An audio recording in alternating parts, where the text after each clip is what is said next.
Di dunia mungkin dengan jabatan, tahta, dan harta, kejelekan dan kezaliman seseorang tidak ada yang mampu membalasnya. Tetapi ingat, di hari kiamat, walaupun Anda seorang raja, seorang jenderal hebat, orang yang number wahid ketika di dunia, yang pernah menjadi raja-raja di dunia, di padang mahsyar semua mereka dipanggil oleh Allah, dan Allah katakan kepada mereka, limanil mulkul yawm, siapakah yang masih berstatus sebagai raja hari ini?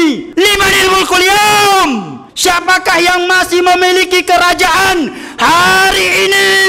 Tanya Allah kepada seluruh manusia di padang mahsyar. Lillahil wahidil qahhar, kerajaan yang sesungguhnya dan abadi itu hanya milik Allah yang Maha Esa lagi Maha Kuasa terhadap sesuatu yang Dia inginkan.